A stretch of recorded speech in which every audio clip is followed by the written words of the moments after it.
UP TGT maths paper 2021 का solution हम लोग कर रहे हैं और ये इसका 5वां पार्ट है। इसके पहले के हम 4 पार्ट्स में क्वेश्चन नंबर 1 से 100 तक कर चुके हैं। इस पार्ट में हम 101 से 125 तक क्वेश्चन करेंगे। तो ये क्वेश्चन है कि इसमें थीटा की वैल्यू पूछी जा रही है और थीटा यहाँ एंगल टी को रिप्रेजेंट कर रहा है। तो ये जो ट्रायंगल है टी पी क्यू, इस ट्रायंगल में यदि हम एंगल पी की वैल्यू निकाल लें तो हम थीटा आसानी से निकाल सकते हैं। तो एंगल पी के लिए हमें इस 130 का यूज करना पड़ेगा। तो ये जो क्वाड्रिलेटरल है पी क्यू आर एस, ये साइक्लिक क्वाड्रिलेटरल है और साइक्लिक क्वाड्रिलेटरल की जो प्रॉपर्टी होती है पी क्यू आर एस, ये साइक्लिक है। साइक्लिक को हिंदी में कहते हैं चक्रीय। ये चक्रीय चतुर्भुज है। तो इसकी जो प्रॉपर्टी होती है कि अपोजिट एंगल का सम 180 डिग्री होता है। तो angle P plus angle R equal to 180 degree. तो यहाँ से हम एंगल P निकाल सकते हैं 180 माइनस एंगल R, तो ये हो गया 50 डिग्री। तो ये 50 हमें पता चल गया। अब हम TPQ में ट्रायंगल प्रॉपर्टी से एंगल T निकाल सकते हैं। तो theta plus 50 plus 70 equal to 180 degree. तो यहाँ से थीटा आ जाएगा 180 माइनस 120, 60 डिग्री। तो ये सी ऑप्शन करेक्ट होगा।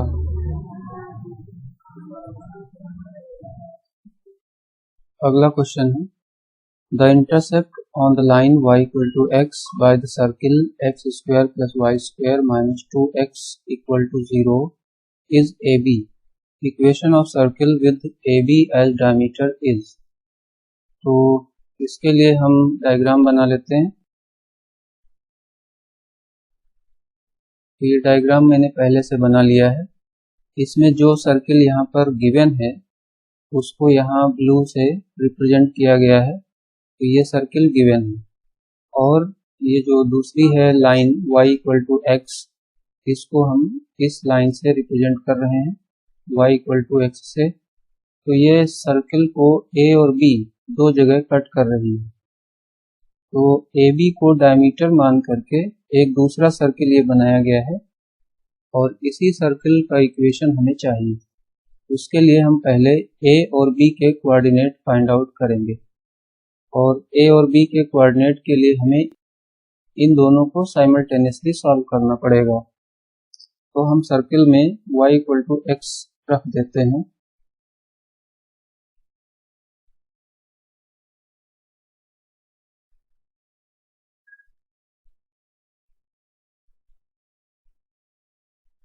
ये गिवन सर्किल की इक्वेशन है, इसमें हम y इक्वल टू x रख देंगे।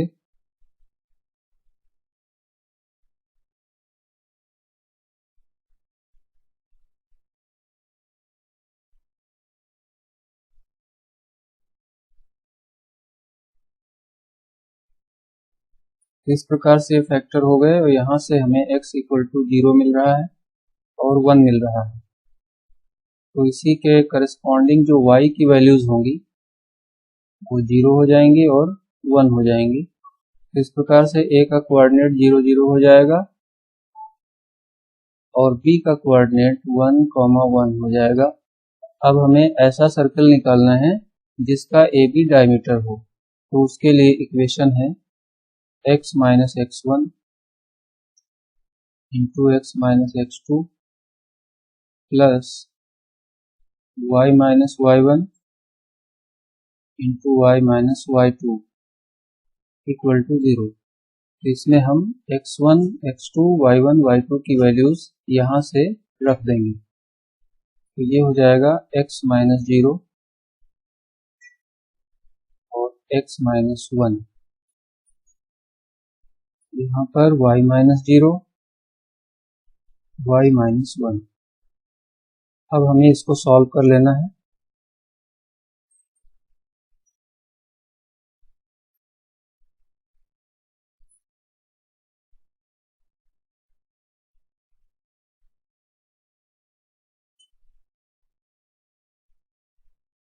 तो ये सर्किल की इक्वेशन हो गई, जो ये ग्रे कलर से रिप्रेजेंट हो रहा है, जो हमें निकालना था। तो अब हम देखते हैं कौन सा ऑप्शन है। तो ये सी ऑप्शन करेक्ट है।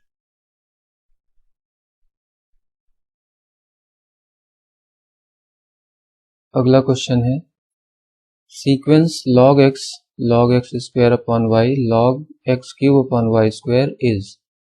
तो ये किस प्रकार की सीक्वेंस है, ये हमें बताना है। तो ऐसे ही अगर आप देखें तो यहाँ पर x है, यहाँ पर x स्क्वायर अपॉन y है, x cube upon y square है। तो पावर x की बढ़ती जा रही है और y की भी बढ़ती जा रही है। तो ऐसा लग रहा है कि ये ज्योमेट्रिक प्रोग्रेशन है, GP है।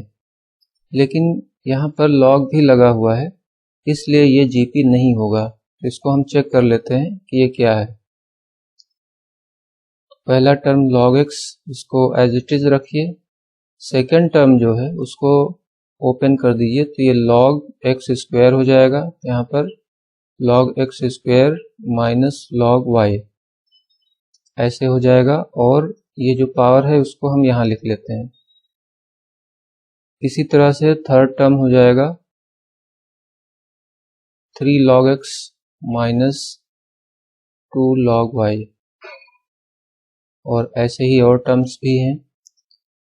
तो अब इसमें अगर आप केयरफुली देखें तो ये जो है अर्थमेटिक प्रोग्रेशन बन रहा है, क्योंकि log x ऐड होता जा रहा है और log y सब्ट्रैक्ट होता जा रहा है। तो ये जो है एक AP बनाता है, अर्थमेटिक प्रोग्रेशन बना रहा है। तो ये बी ऑप्शन करेक्ट हो जाएगा।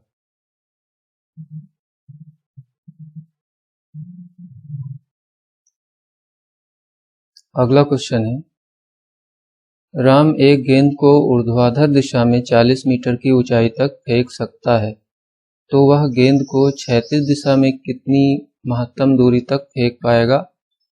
तो यहाँ पर 2 पार्ट्स हैं क्वेश्चन में। पहले पार्ट में ऊर्ध्वाधर दिशा में यानी वर्टिकल मोशन हो रही है, और दूसरे पार्ट में प्रोजेक्टाइल मोशन हो रही है। तो एक वर्ड यहाँ पर ध्यान देना है कि यहाँ लिखा है फेंक सकता है। तो फेंक सकता है का मीनिंग है कि यहाँ से उसकी कैपेसिटी निकलती है, कैपेसिटी क्षमता का पता चलता है। तो पहले हम वर्टिकल मोशन के लिए देखेंगे और वेलोसिटी की वैल्यू निकालेंगे। तो वर्टिकल मोशन के लिए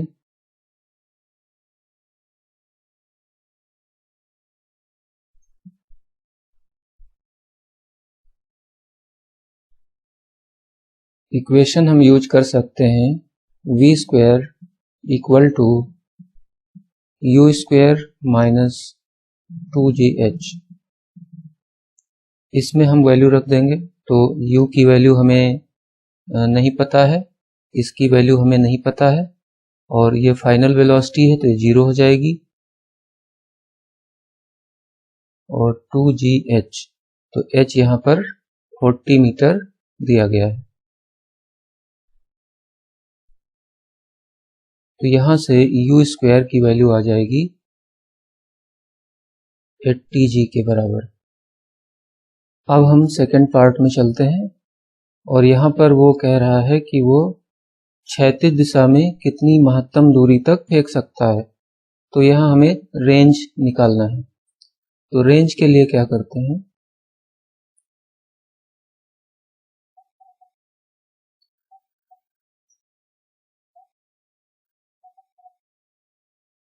रेंज का फार्मूला है u स्क्वायर साइन 2 थीटा या अल्फा कह सकते हैं अपॉन g। ये रेंज का फार्मूला होता है। और यहाँ पर पूछा जा रहा है कि मैक्सिमम डिस्टेंस, तो जो मैक्सिमम की बात होती है तो यहाँ अल्फा जो है ये 45 डिग्री हो जाता है।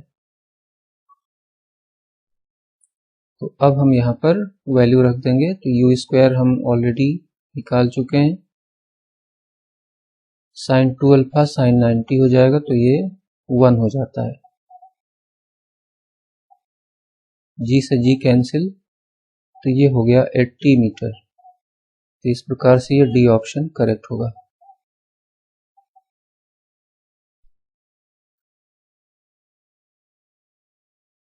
नेक्स्ट क्वेश्चन, यदि f x plus 1/x equal to x cube plus 1/x cube, तो f √3 की वैल्यू क्या होगी?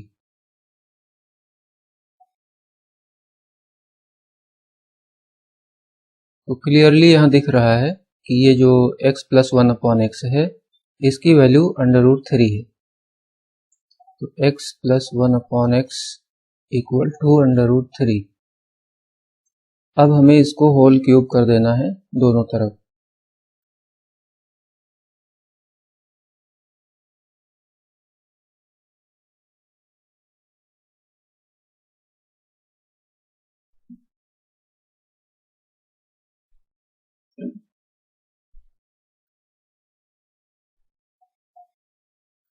ये इसका होल क्यूब हो गया है। यहाँ x से x कैंसिल हो जाएगा और इसकी वैल्यू √3 है।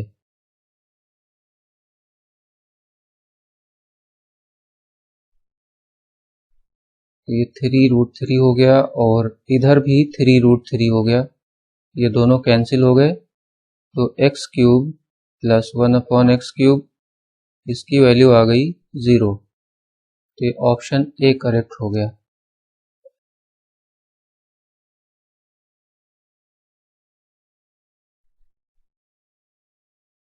नेक्स्ट क्वेश्चन, यदि x, x plus 2, x plus 4, x plus 6, x plus 8 का माध्य 11 हो, तो अंतिम 3 प्रेक्षणों का माध्य क्या होगा? तो पहले हम इन सब का माध्य का फार्मूला लगा लेते हैं।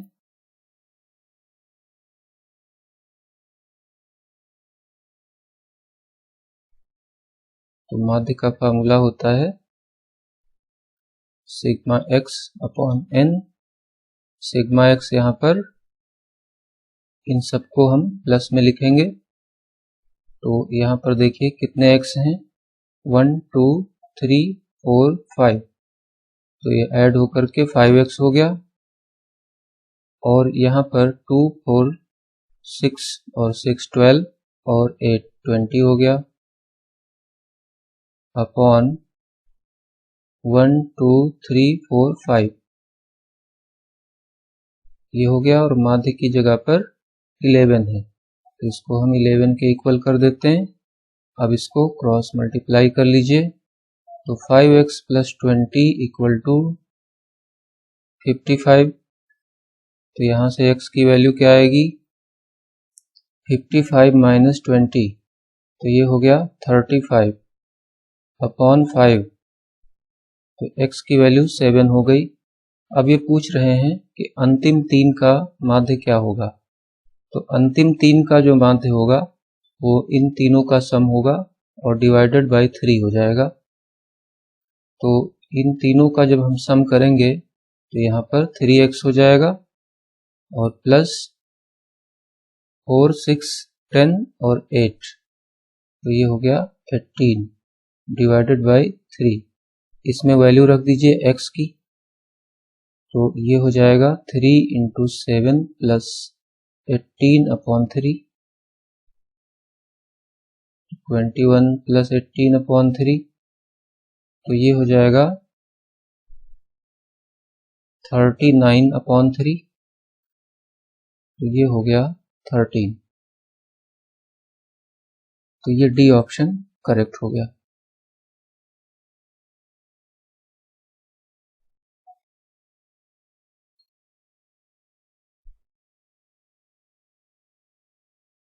नेक्स्ट क्वेश्चन है, इसमें एक इंटीग्रल दिया गया है और उसकी वैल्यू पूछी जा रही है। तो बहुत इजी है।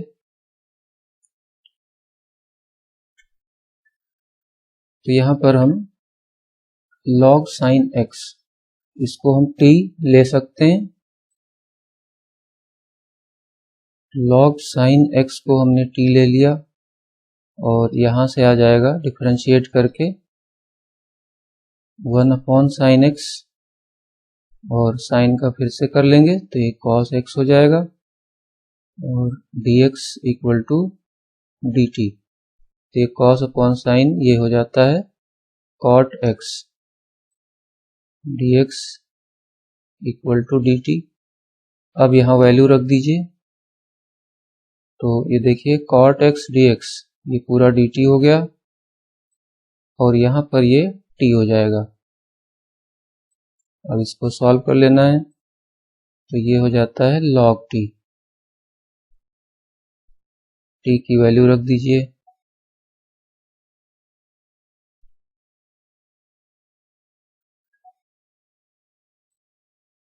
तो इस प्रकार से ये log sin x, तो ये डी ऑप्शन करेक्ट हो गया।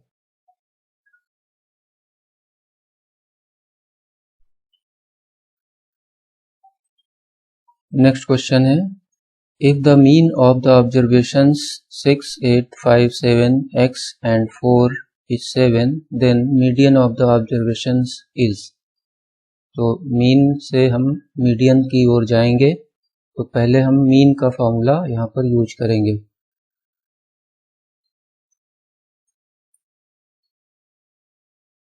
तो मीन का फॉर्मूला होता है सिग्मा x अपॉन n। तो मीन यहाँ पर ऑलरेडी दिया गया है 7, और सिग्मा x में हम सबको सम कर लेंगे, तो 6 + 8 + 5 + 7 + x + 4 डिवाइडेड अपॉन 6, ये टोटल 6 हैं, तो ये हो गया 42 इक्वल टू, इन सबको ऐड कर लीजिए, तो 6 4 10 हो गया, और 8 और 7 15 हो गए, तो 15 और 5 20, और ये 10 30। तो यहाँ से x की वैल्यू आ गई 12। अब हमें बताना है मीडियन क्या होगा। तो जब हम x की वैल्यू रख लेंगे तो ये 12 हो जाएगा, यहाँ पर ये 12 हो जाएगा। अब हमें इन सभी डेटा को अरेंज कर लेना है। मीडियन के लिए सबसे आवश्यक कार्य है कि आप उसको अरेंज करिए, बढ़ते हुए क्रम में लिखिए या फिर घटते हुए में लिखिए, अरेंज करना आवश्यक है। तो सबसे छोटा नंबर यहाँ पर हो जाएगा 4।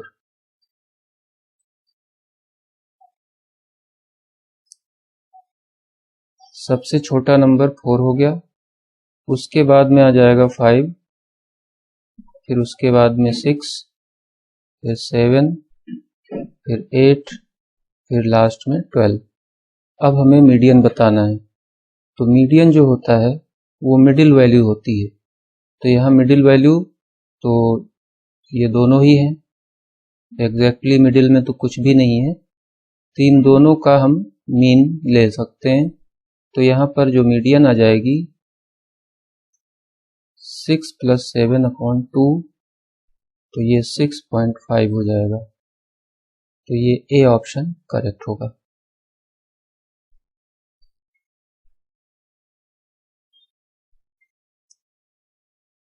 नेक्स्ट क्वेश्चन है, तो कई क्वेश्चंस के बाद यहाँ पर ये ग्रेजुएशन लेवल का क्वेश्चन आया है। Find the equation of cone with vertex at the origin and direction cosines of the generator satisfy the equation this. तो यहाँ पर पहले हम डायग्राम बना लेते हैं।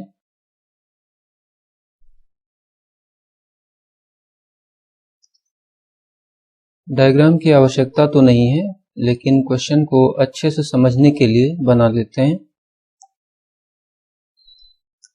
तो ये इसका डायग्राम है, और ये कोन ऐसा है जिसका वर्टेक्स ओरिजिन पर है। यहाँ पर दिया गया है cone with vertex at the origin, तो ये इसका वर्टेक्स है, और इसका जो जनरेटर है उसके डायरेक्शन कोसाइन इस इक्वेशन को सेटिस्फाई करते हैं। तो इसके जो जनरेटर होते हैं वो आप किसी भी लाइन को ले सकते हैं। तो जैसे मैंने इसको ले लिया OA, तो ये एक जनरेटर हो गया, इसी जनरेटर से ये कोन बना हुआ है पूरा का पूरा, ये जनरेटर रोटेट करेगा और ये कोण बन जाएगा। तो जो जनरेटर की इक्वेशन होगी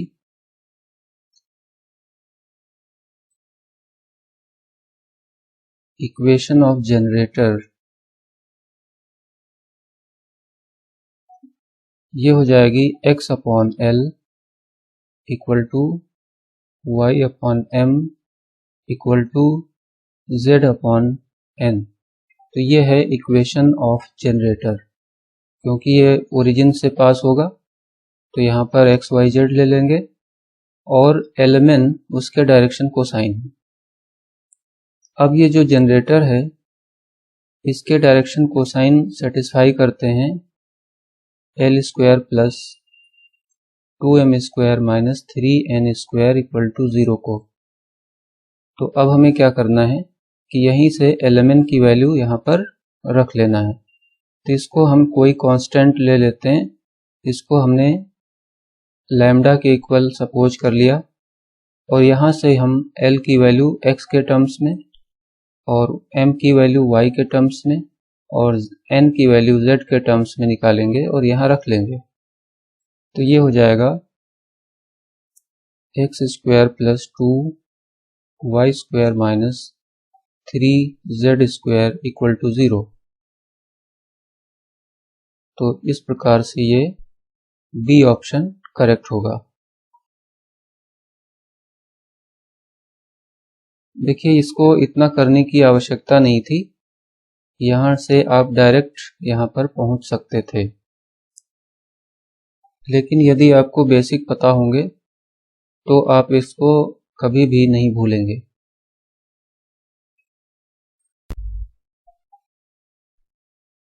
अगला क्वेश्चन है, यदि 5 सेंटीमीटर त्रिज्या के वृत्त में केंद्र के विपरीत स्थित दो समांतर जीवाएं केंद्र से 3 सेंटीमीटर और 4 सेंटीमीटर की दूरी पर हैं, तो जीवाओं की लंबाइयों का अंतर क्या होगा। तो इसका डायग्राम बना लेते हैं। तो ये डायग्राम है और इसमें ये दो कॉर्ड बनाए गए हैं AB और CD। इन दोनों ही कॉर्ड्स की जो डिस्टेंस है सेंटर से वो 4 सेंटीमीटर और 3 सेंटीमीटर है। तो सेंटर से जो पहली डिस्टेंस है ये 4 है, तो यहाँ पर ये 4 हो जाएगा और ये जो डिस्टेंस है ये 3 है। इसके बाद यहाँ कह रहे हैं कि जो इसकी त्रिज्या है जो रेडियस है वो 5 सेंटीमीटर है, तो ये 5 हो जाएगा और ये भी 5 हो जाएगा। तो इसमें हम पाइथागोरस थ्योरम से ये वाली वैल्यू निकाल सकते हैं, क्योंकि यहाँ पर 90 डिग्री होता है, यहाँ पर भी 90 होता है। तो यहाँ से पाइथागोरस थ्योरम से ये 4 आ जाएगा और यहाँ से ये 3 आ जाएगा। तो ये जो टोटल लेंथ CD की है ये हो जाएगी 6 सेंटीमीटर और इसी प्रकार AB की लेंथ हो जाएगी 8 सेंटीमीटर। अब इन दोनों का डिफरेंस पूछा जा रहा है, तो इन दोनों का जो डिफरेंस है वो 8 - 6 हो जाएगा, ये 2 सेंटीमीटर हो जाएगा। ये ऑप्शन C करेक्ट होगा।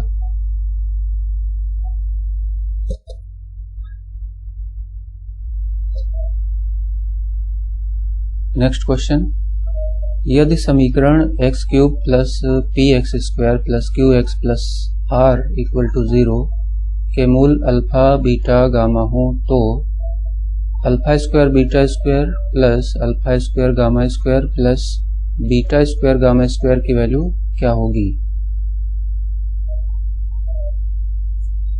तीनों मूल यहाँ पर तीनों रूट्स दिए गए हैं अल्फा बीटा गामा। तो पहले हम इन तीनों का सम निकाल लेंगे, उसके बाद में हम दो पेयर्स का जो सम होता है उसको निकालेंगे। इसमें दो का पेयर लिया जाता है और तीसरे में हम प्रोडक्ट निकालेंगे। इन तीनों की हमें आवश्यकता पड़ेगी, तो इसका जो सम होगा वो हो जाता है, यहाँ से प्लस माइनस की काउंटिंग चलती है, तो प्लस माइनस ऐसे चलता है। तो यहाँ पर जब हम सम निकालते हैं तो x² का कोफिशिएंट लेना होगा। तो ये हो जाएगा -p अपॉन 1, यहाँ का कोफिशिएंट 1 है तो -p अपॉन 1, तो ये हो जाएगा -p।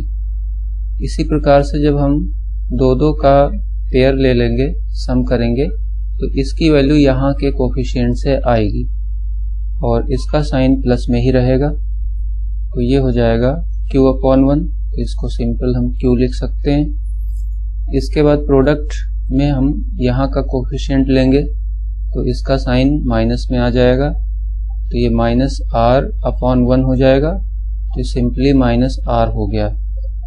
अब हमें निकालना है इसकी वैल्यू, तो हम इसी को होल स्क्वायर कर देंगे।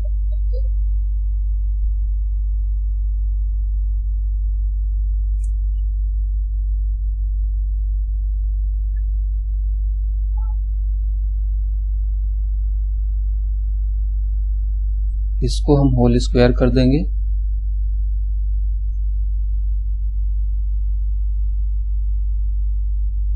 तो ये हो जाएगा alpha square beta square plus beta square gamma square plus gamma square alpha square plus 2 into this. तो ये हो गया alpha beta into beta gamma, फिर plus 2 beta gamma gamma alpha, फिर plus 2 gamma alpha alpha beta. ये पूरा open हो गया। अब देखिए ये तो हमें निकालना है और इधर हमें दिया गया है और इसकी वैल्यू हमने निकाली थी, ये -p, इसको यहाँ रख सकते हैं इक्वल टू, ये हमें निकालना ही है, कैलकुलेट करना है।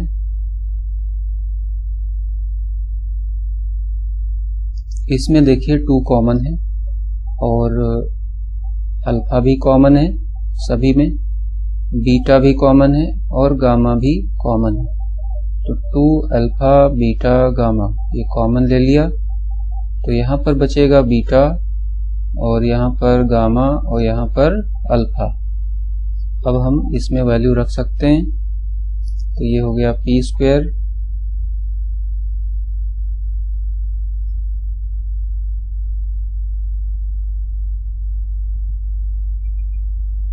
इसकी वैल्यू देखिए यहाँ पर आई थी माइनस गामा, माइनस का r, ये गामा नहीं है ये r है, तो यहाँ पर माइनस का r हो जाएगा और इसकी वैल्यू -p है। तो इस प्रकार से ये आ जाएगा alpha square beta square plus beta square gamma square plus gamma square alpha square equal to, ये हो जाएगा p स्क्वायर और यहाँ पर 3 बार माइनस लगा हुआ है, तो ये फाइनल आंसर माइनस में ही आएगा। फिर इस साइड जब जाएगा तो ये प्लस में हो जाएगा, तो प्लस rp हो जाएगा। rp या pr कोई भी लिख सकते हैं। तो ये इसकी वैल्यू हो गई। तो अब देखते हैं कौन सा ऑप्शन सही है। तो इसमें देखिए कोई भी ऑप्शन नहीं मिल पा रहा है, तो यहाँ पर देखिए ये जो 2 है ये मिस हो गया था, ये 2 भी यहाँ पर होगा।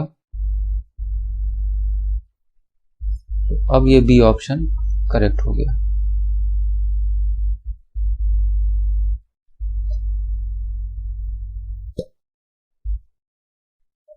अगला क्वेश्चन है, केंद्रीय प्रवृत्ति की माप निम्नलिखित में से कौन सा नहीं है।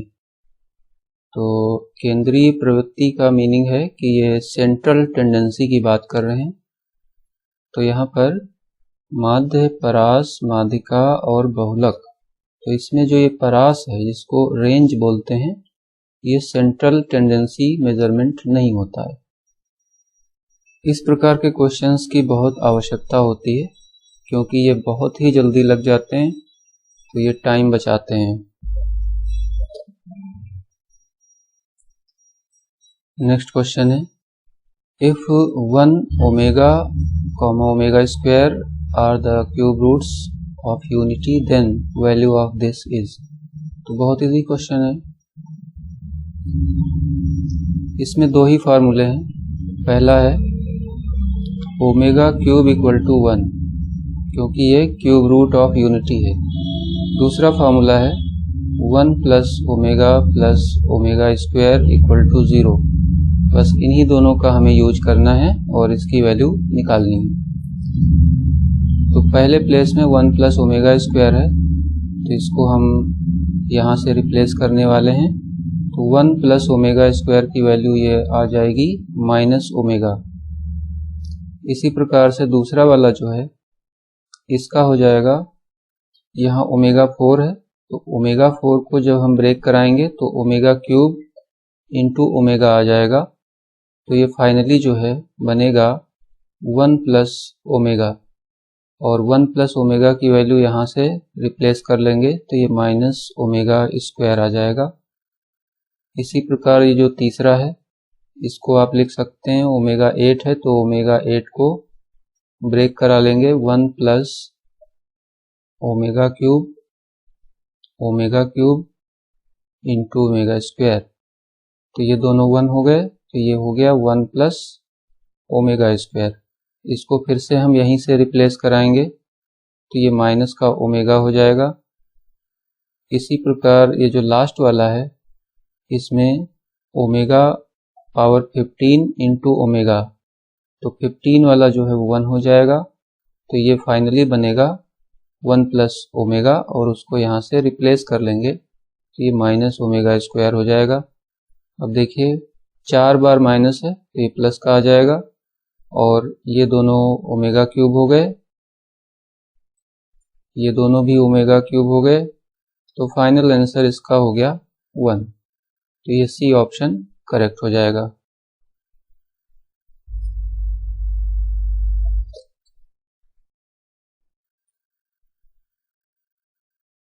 नेक्स्ट क्वेश्चन है, इसमें ये इंटीग्रल की वैल्यू निकालनी है। तो सबसे पहले हमें इसको t सपोज करना पड़ेगा। tan इनवर्स x को हम t ले सकते हैं। तो tan inverse x equal to t, इसको डिफरेंशिएट कर लीजिए तो ये हो जाएगा 1/1 plus x square dx equal to dt। तो यहाँ पर ये चेंज हो जाएगा और ये हो जाएगा, इसको हमने t लिया है तो ये t हो गया और ये dt हो गया, ये पूरा t हो गया और इतना जो ये पोर्शन है ये dt हो गया। अब हम देखेंगे कि ये लिमिट्स क्या होंगी। तो जब x की वैल्यू 0 है तो t की वैल्यू क्या होगी। यहाँ पर जब x 0 रखेंगे तो t की वैल्यू 0 हो जाएगी। इसी प्रकार जब x की वैल्यू 1 है तो फिर t की वैल्यू क्या होगी। तो यहाँ पर जब x की वैल्यू 1 होगी तो t की वैल्यू π/4 हो जाएगी। तो नई लिमिट्स क्या हो जाएंगी, 0 से π/4। अब इसको सिंपली इंटीग्रेट कर लेना है, कोई भी प्रॉब्लम नहीं है।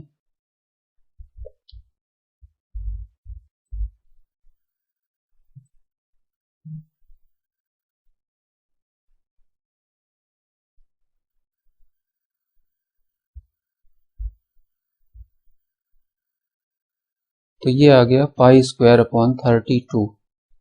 तो ये जो है सी ऑप्शन करेक्ट होगा।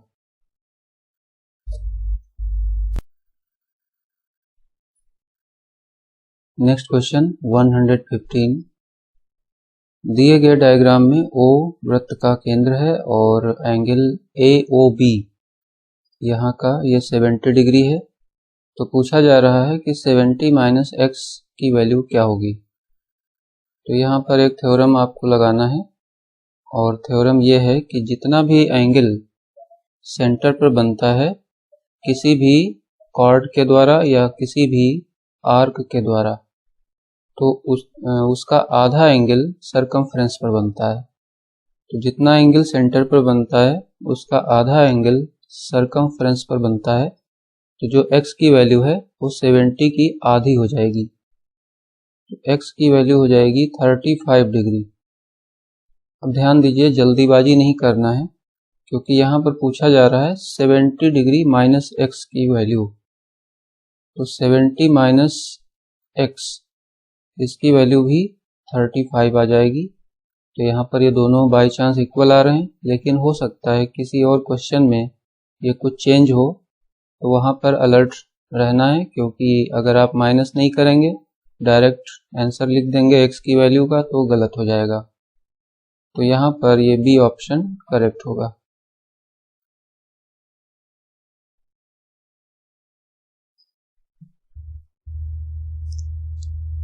नेक्स्ट क्वेश्चन है, for any two sets a and b, a minus bracket a minus b is equal to. इसको हम वेन डायग्राम से करके देख लेते हैं।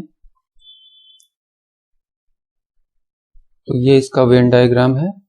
इसको हम सेट A कह सकते हैं, इसको सेट B कह सकते हैं। तो सबसे पहले यहाँ पर हमें A माइनस B को देखना है कि A माइनस B क्या है। तो A में से जब B को माइनस कराते हैं तो दोनों का जो कॉमन है वो A से हट जाता है। तो यहाँ पर मिलेगा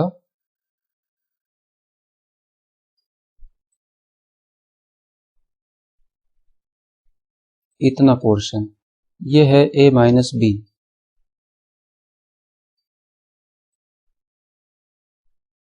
उसके बाद कह रहे हैं कि A माइनस B, तो हमें A से ये पूरा फिर से माइनस कर देना है। पूरे A में से इतना हमें ये माइनस कर देना है। तो अब हमारे पास ये वाला पोर्शन बचेगा। इसको मैं वर्टिकल लाइन से रिप्रेजेंट कर देता हूँ। तो ये जो पोर्शन है ये हो जाएगा A इंटरसेक्शन B के बराबर। तो इस प्रकार से ये डी ऑप्शन करेक्ट होगा। वेन डायग्राम से अगर नहीं करना चाहते हैं तो इसको एग्जाम्पल से भी कर सकते हैं। जैसे हमने सेट A को ले लिया,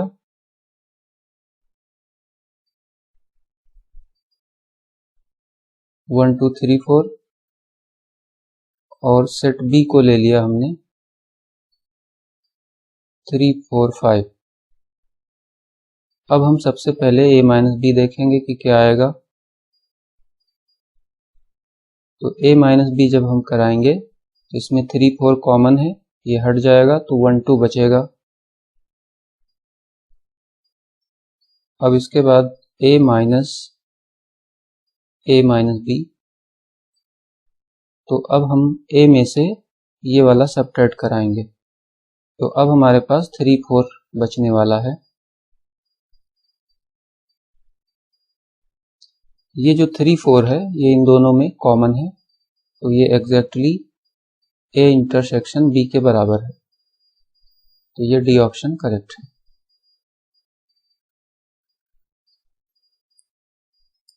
नेक्स्ट क्वेश्चन, 1 से 15 तक की संख्याओं से 3 संख्याएं यदृच्छया चुनी जाती हैं, तो उनके लगातार होने की प्रायिकता क्या होगी। 1 से 15 तक की जो संख्याएं हैं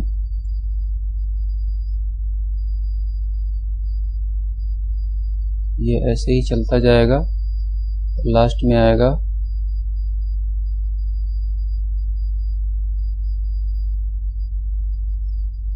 तो ये 1 से 15 तक की संख्याएं हैं और इनमें से 3 संख्याएं सिलेक्ट करना है, चुनना है। तो 3 संख्याएं चुनने के लिए जो टोटल आउटकम बनेंगे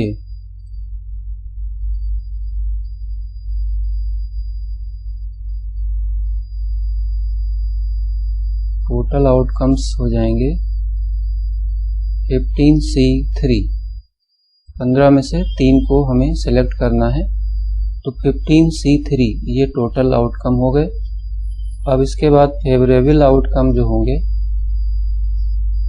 जो हमें चाहिए,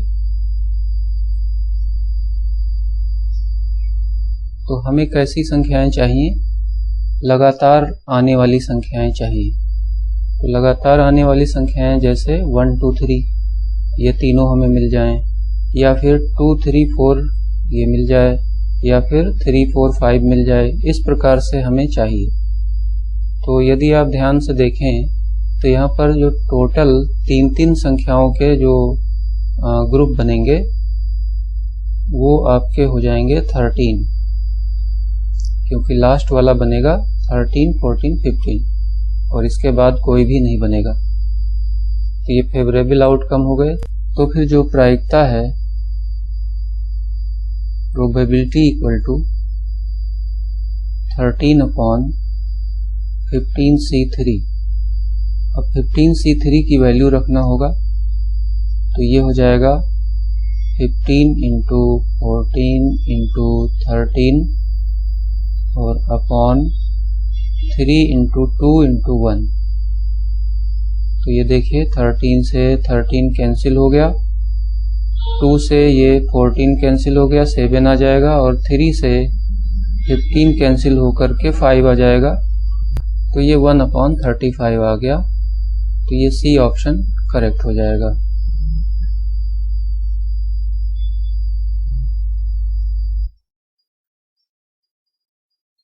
नेक्स्ट क्वेश्चन है, if x1 and x2 are the roots of the equation given by this determinant, then the value of x1 square plus x2 square is। तो हमें इसको पहले एक्सपेंड करना होगा और इसके अतिरिक्त और कोई भी उपाय नहीं है। इसको इधर कर लेते हैं।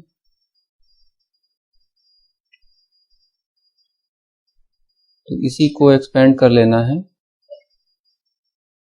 तो हम इसको एक्सपेंड करेंगे तीसरी रो से, यहाँ से इसको हम एक्सपेंड कराएंगे। तो ये हो जाएगा 1 और 1 के साथ इसको और इसको हटा देना है। तो ये चारों बचेंगे। तो यहाँ पर 5 4 जा 20 माइनस ये -40 हो जाएगा। तो ये +40 हो गया। उसके बाद में इसको लेंगे तो ये निगेटिव हो जाएगा -2x, और इसको हम छोड़ देंगे और इसको छोड़ देंगे। तो ये बचेगा 5 × 1 -1 × 20। ये हो गया। फिर इसके बाद 5x² को ले लेंगे। तो ये दोनों ही छूट जाएंगे और ये इतना बचेगा। तो ये -2 -4 इक्वल टू 0। अब ये 60 हो गया और ये हो जाएगा 2x और ये माइनस का 15 और ये +5x² -6 इक्वल टू 0। तो ये देखिए सभी नंबर 6 से डिवाइड हो रहे हैं। तो यहाँ पर 10 बचेगा और यहाँ पर बचेगा 5। तो ये +5x हो गया और यहाँ पर बचेगा -5x²। अब ये 5 से भी डिवाइड हो रहा है। तो ये हो जाएगा 2 + x - x² equal to 0। Arrange कर लीजिए।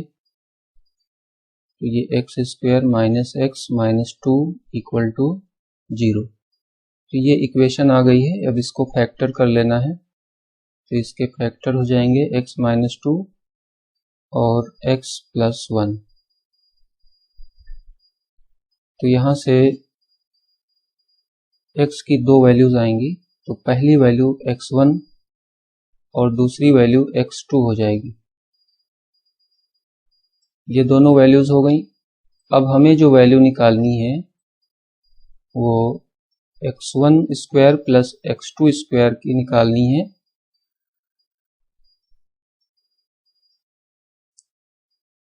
तो ये हो जाएगा 4 प्लस 1, तो ये 5 हो गया। तो ये सी ऑप्शन करेक्ट है।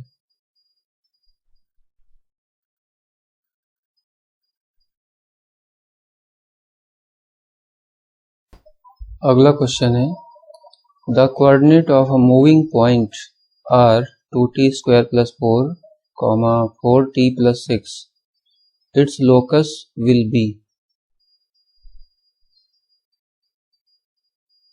तो यहाँ जो x की वैल्यू दी गई है 2t स्क्वायर प्लस 4 है और y की वैल्यू है 4t प्लस 6।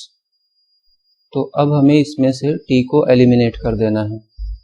उसके लिए यहाँ से t की वैल्यू निकालनी है और यहाँ से t की वैल्यू निकालनी है, दोनों को इक्वल कर देना है।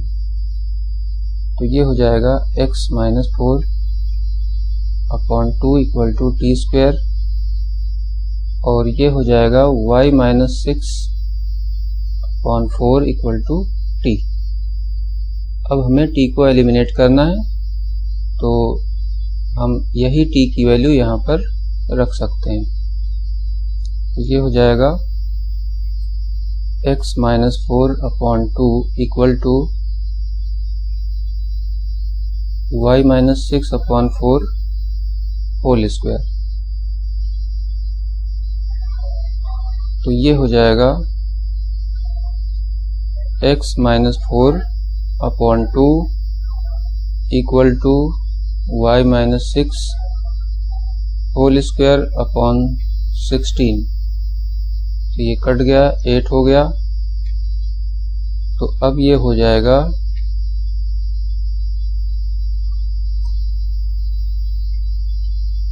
y minus 6 whole square equal to 8 into x minus 4। तो ये एग्जैक्टली इस फॉर्म में है और ये एक पैराबोला रिप्रेजेंट करता है। तो इस प्रकार से ये सी ऑप्शन करेक्ट होगा।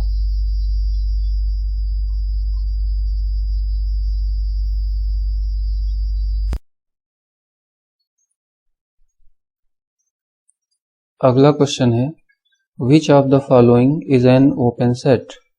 तो इनमें से कौन सा ओपन सेट है ये हमें बताना है। तो ऑप्शन ए में सेट S दिया गया है और इसमें एलिमेंट हैं 1, 1/2, 1/3 और इसी प्रकार से आगे बढ़ता जाएगा इन्फिनिटी तक। और ऑप्शन बी में ये नेचुरल नंबर है। तो नेचुरल नंबर में होता है ये 1 से स्टार्ट होता है, 1, 2, 3 और इसी प्रकार से ये इन्फिनिटी तक जाएगा।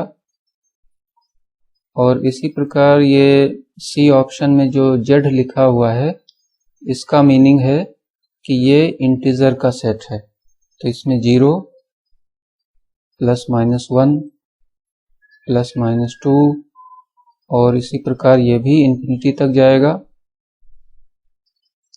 और ऑप्शन डी में जो सेट S लिखा हुआ है ये थोड़ा सा डिफरेंट है। इसमें रियल नंबर लिए जा रहे हैं 1 से 3 तक के। तो यहाँ पर जो ओपन सेट है वो है D। तो ये ओपन सेट क्यों है यह समझ लेते हैं। ओपन सेट वो होता है जिसमें सेट के सभी पॉइंट्स इंटीरियर पॉइंट होते हैं।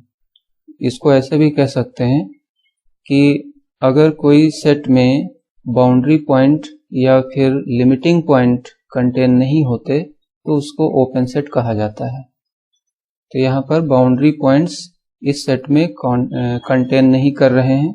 1 और 3 बाउंड्री पॉइंट है, वो इसमें कंटेन नहीं कर रहे हैं, इसलिए ये ओपन सेट है।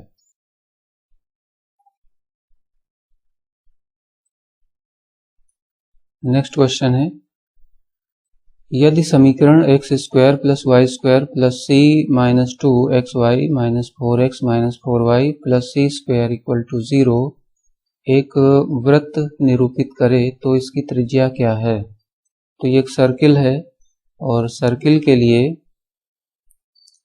जो पहली कंडीशन है वो आप जानते हैं कि इसमें जो एक्स वाई का टर्म है ये नहीं होना चाहिए। तो एक्स वाई का टर्म ये जो दिया गया है ये नहीं होना चाहिए।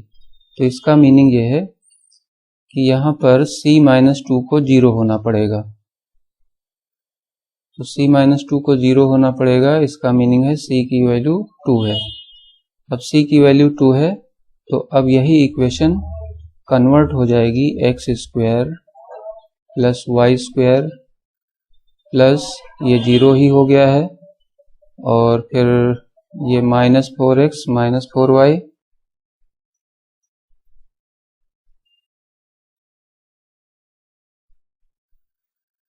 तो ये हो जाएगा -4x -4y और प्लस c स्क्वायर तो ये +4 हो जाएगा। ये सर्कल की इक्वेशन हो गई। अब हमें इसकी रेडियस फाइंड करनी है। तो रेडियस के लिए फार्मूला है √g² plus f² minus c। अब इसमें वैल्यू रख देना है। तो यहाँ पर g की वैल्यू है -2 और f की वैल्यू है -2 और c की वैल्यू है 4। तो ये सभी वैल्यू यहाँ पर रख देंगे तो ये हो जाएगा 4 + 4 और ये -4 तो ये आ जाएगा 2। ये 4 से 4 कैंसिल तो ये हो गया 2 और इस प्रकार से ये बी ऑप्शन करेक्ट हो गया।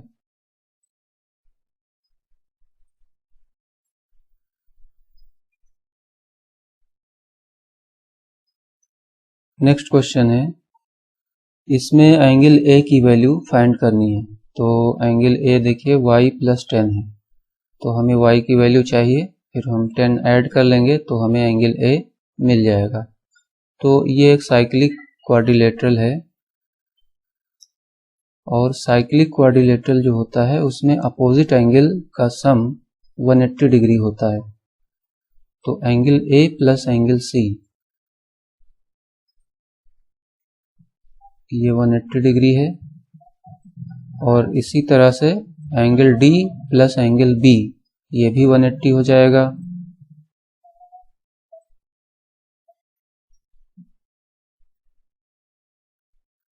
अब हम इसमें ये सभी वैल्यूज रख देंगे तो ये आ जाएगा y + 10 + 3x + 11 = 180 डिग्री। इसको थोड़ा सा सॉल्व कर लेंगे तो ये हो जाएगा 3x + y = 180 - 21। तो ये पहली इक्वेशन हो गई। इसको भी सॉल्व कर लेंगे तो ये हो जाएगा 2x - 13 + 2y + 7 = 180 और ये हो जाएगा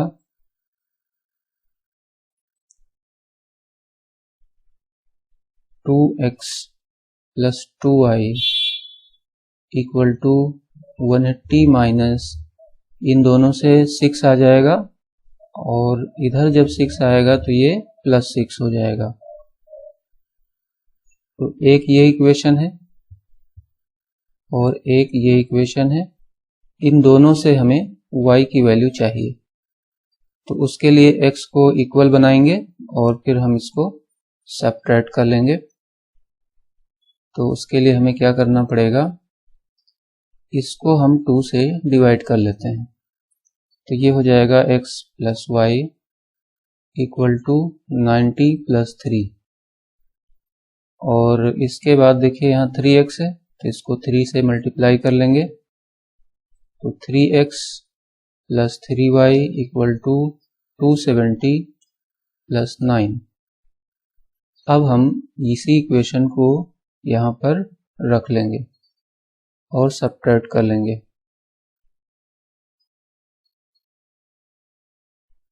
अब इसको सब्ट्रैक्ट कर लीजिए, ये इक्वेशन 1 है।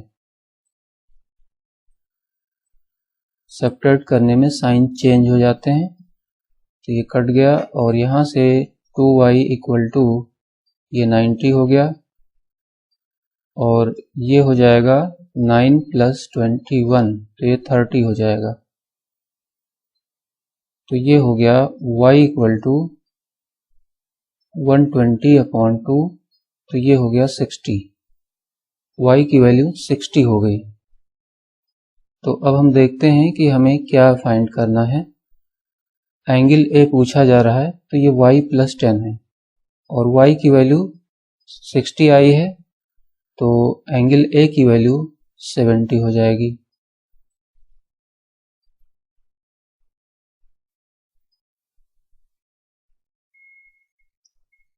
Next question, the function defined by f(x) equal to mod x upon x when x is not equal to 0 and f(x) equal to 0 when x equal to 0. At x equal to 0 हमें बताना है कि ये continuous है या फिर discontinuous है, और यदि डिसकॉन्टिन्यूअस है तो किस प्रकार की ये डिसकॉन्टिन्यूटी है। तो इस फंक्शन को पहले हम थोड़ा सॉल्व कर लेते हैं।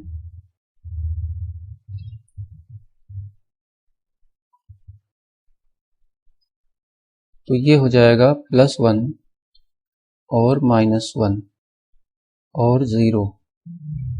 तो 1 कब होगा? जब x की वैल्यू 0 से ग्रेटर होगी, और जब x की वैल्यू 0 से लेस होगी तो ये -1 हो जाएगा, और जब x की वैल्यू 0 है तो फिर फंक्शन की वैल्यू 0 है।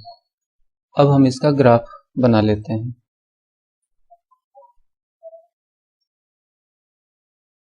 तो ये फंक्शन का ग्राफ है। यहाँ पर जब x की वैल्यू 0 है तो फंक्शन की वैल्यू भी 0 है, तो एक पॉइंट ये हो जाएगा। फिर इसके बाद जब x की वैल्यू 0 से ग्रेटर है तो फिर इसकी वैल्यू 1 आ रही है, तो ये एक स्ट्रेट लाइन है और ये इन्फिनिटी तक जाएगी। और ये यहाँ पर ये ओपन इंटरवल है। इसी प्रकार से जब x की वैल्यू निगेटिव होगी तो ये इधर की ओर जाएगा ग्राफ।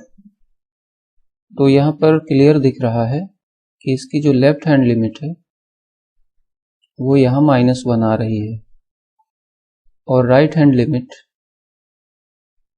ये 1 आ रही है यहाँ से। और जो फंक्शन की वैल्यू है f(0) ये 0 है। तो आप देख सकते हैं कि इसमें LHL और RHL ये इक्वल नहीं है। तो जब LHL और RHL इक्वल नहीं होते हैं तो उस केस में डिसकंटिन्यूअस होता है, और यह डिसकंटिन्यूटी फर्स्ट काइंड की होती है। तो यहाँ पर ये बी ऑप्शन करेक्ट होगा।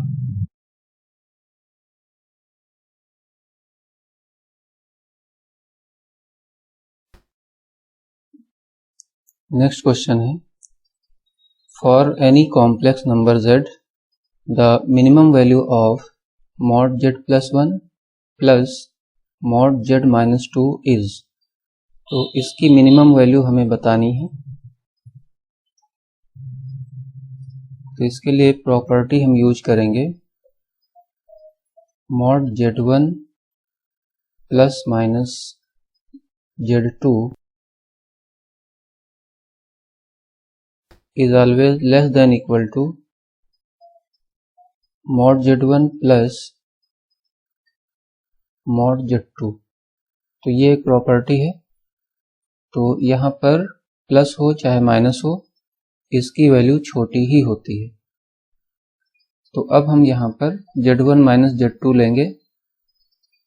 तो z1 माइनस z2 ये हो जाएगा z+1 माइनस z-2। इसको z1 लिया है और इसको z2 लिया है। अब इसको सॉल्व कर लेंगे तो z से z कैंसिल और ये हो जाएगा 3। तो ये हो जाएगा 3 less than equal to mod, और यहाँ z1 है तो z1 की जगह पर z+1 प्लस मॉड, z2 की जगह z-2। तो ये रिजल्ट हमें मिल गया है और ये रिजल्ट से पता चल रहा है कि जो इसकी वैल्यू है ये 3 के इक्वल है या फिर 3 से बड़ी है। इसका मीनिंग है कि इसकी जो मिनिमम वैल्यू है वो 3 है। तो इस तरह से ये डी ऑप्शन करेक्ट है।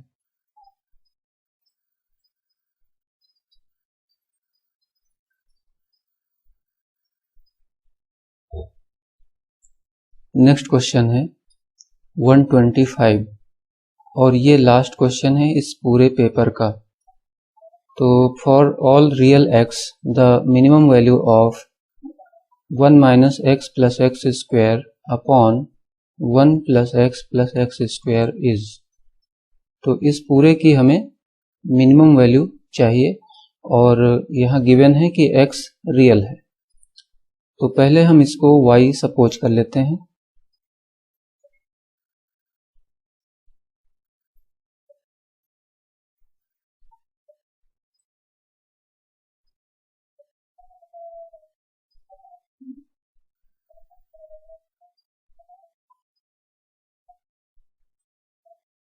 अब इसको हम क्रॉस मल्टीप्लाई कर देंगे।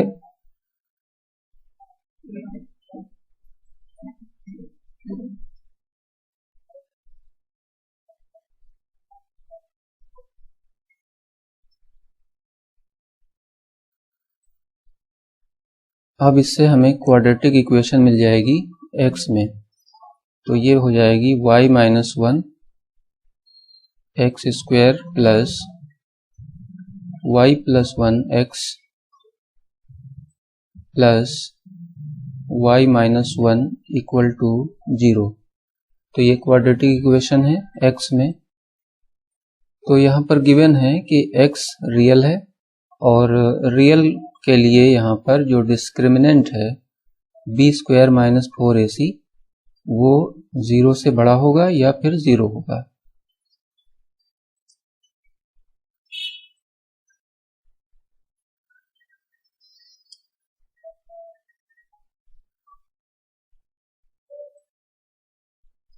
For real x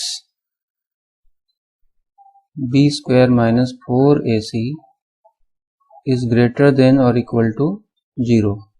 तो b यहाँ पर देख लीजिए y प्लस 1 है। तो y plus 1 whole square minus 4 a y minus 1 के बराबर है और c y माइनस 1 है। अब इसको होल स्क्वायर कर लेंगे।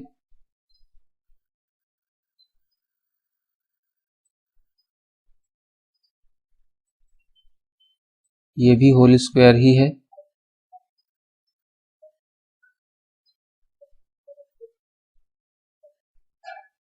और यहाँ पर 4 भी था।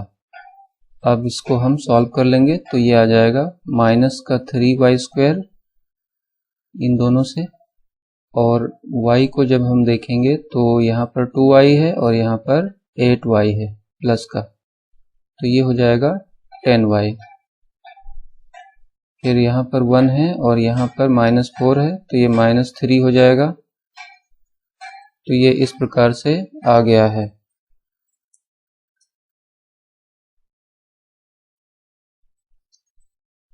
अब इसको हम पॉजिटिव बना लेते हैं फर्स्ट टर्म को। तो 3y square minus 10y plus 3 less than equal to. जब किसी भी इनइक्वालिटी को निगेटिव साइन से मल्टीप्लाई करते हैं तो उसमें इनइक्वालिटी का साइन भी चेंज हो जाता है। अब इसको फैक्टर कर लेना है। तो इसके फैक्टर करने पर आएंगे 3y माइनस 1, ये पहला फैक्टर है। दूसरा फैक्टर आएगा y माइनस 3, ये दो फैक्टर आ गए हैं। अब हम इसको नंबर लाइन पर रिप्रेजेंट कर लेते हैं।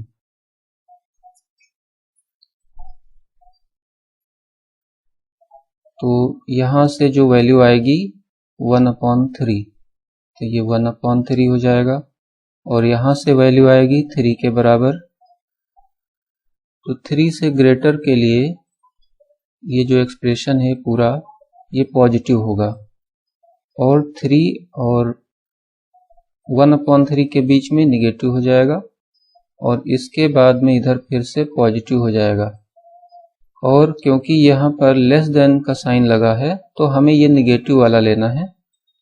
तो इस प्रकार से इसकी जो रेंज है वो 1/3 से 3 तक हो जाएगी और मिनिमम वैल्यू ये 1/3 हो जाएगी।